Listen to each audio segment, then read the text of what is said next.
실제로 제 아내가 운전을 할 때 한 2주 정도 지난 한 일주일이면 되실 거예요. 일주일이면 내가 걸어 다니다가 멈추는 것처럼 악셀과 브레이크가 자연스럽게 스위치가 될 거고요. 안녕하십니까. 오늘은 제가 초보 운전자분들을 위해서 굉장한 꿀팁 하나 갖고 왔습니다. 초보 운전자분들이 가장 어려워하는 문제이지만 꼭 해결해야 되는 문제이기도 합니다. 이 문제 하나만 해결해도 초보 운전자에서 중급 운전자까지 올라가는 데는 전혀 문제가 안 됩니다. 자, 우리가 운전을 할 때 왜 힘든지 한번 생각해보죠. 운전을 하게 되면 전방도 주시해야 되고요. 내 차량이 차선 중앙을 잘 가고 있는지도 체크해야 되고, 핸들 조작도 해야 되고, 사이드미러, 눈밀러까지 체크해야 됩니다. 게다가 브레이크와 악셀까지 밟아줘야 되는데요. 우스갯소리로 브레이크와 악셀이 어디 있는지 모르겠다고 말하는 초보 운전자분들도 있습니다. 이렇게 많은 것들을 신경 써야 되기 때문에 우리가 운전이 어려운 건데요. 우리는 그 중에 하나는 무의식적으로 행동할 수 있게끔 만들 생각입니다. 한번 생각해보세요. 우리가 걸어 다닐 때 다리가 어떻게 움직이고, 어떻게 멈추고, 어떻게 달리는지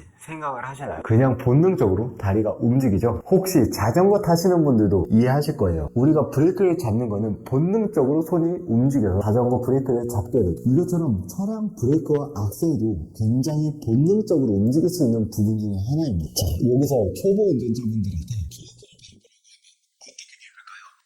브레이크 뒤에서 브레이크를 정면으로 밟게 됩니다. 그리고 악셀을 다시 밟아야 되면 뒤꿈치를 떼서 악셀 쪽으로 간 다음 악셀을 밟게 되죠. 이렇게 브레이크와 악셀을 정면으로 밟게 되면 발목 스냅이 자연스럽지도 않고 실제로 쉽게 부드럽게 악셀을 밟는 게 되지 않습니다. 그래서 브레이크도 꽉꽉 밟게 되고 악셀도 우웅 하고 급가속을 하게 됩니다. 이러면 놀래서 또다시 브레이크, 악셀 밟는 게 악순환이 일어나죠.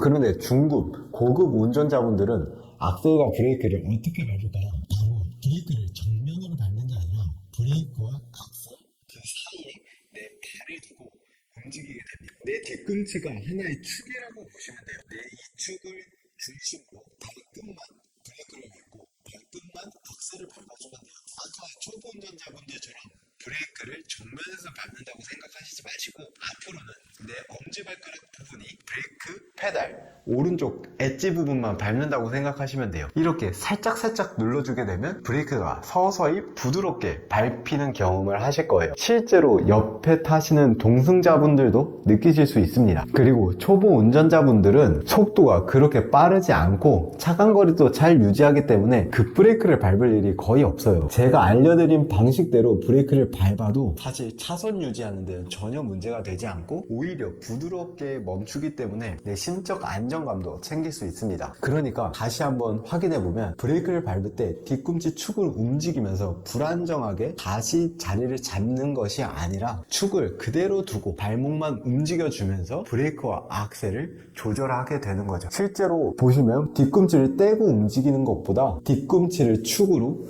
악셀과 브레이크를 움직이는 게 더 신속하고 정확하게 움직일 수 있는 거죠. 이렇게 아주 간단한 원리인데도 일반 초보자 분들은 악셀과 브레이크 밟는 걸 신경 쓰다 보니까 생각이 밑으로 가고 전방 주시가 잘 되지가 않게 돼요. 그렇게 되기 때문에 핸들 조작도 굉장히 불안정하고, 그런데 악셀과 브레이크도 불안정하게 잡히게 되면 계속해서 불안감을 가지고 운전을 할 수밖에 없어요. 오늘 제가 알려드린 이 브레이크와 악셀 밟는 꿀팁, 축을 중심으로 악셀과 브레이크를 밟기만 해도 한 일주일이면 되실 거예요. 일주일이면 내가 걸어 다니다가 멈추는 것처럼 악셀과 브레이크가 자연스럽게 스위치가 될 거고요. 그렇게 되면 전방 주시와 차선 변경 하는데 전혀 문제가 되지 않아요. 실제로 제 아내가 운전을 할 때 한 2주 정도 지났나요? 그때부터는 발의 신경을 안 쓰니까 전방 주시도 쉽게 하고 차선 변경을 할 때도 브레이크를 살짝 밟았다가 차선 변경을 하면서 악셀을 밟고 아주 자연스럽게 스위치가 되면서 운전을 하게 됐어요. 그러니까 여러분들도 제가 알려드린 방식 한번 체크해 보시고 앞으로 중급 운전자로 꽁슝 뛰시죠. 그럼 오늘 영상 여기까지 마무리하겠습니다. 감사합니다.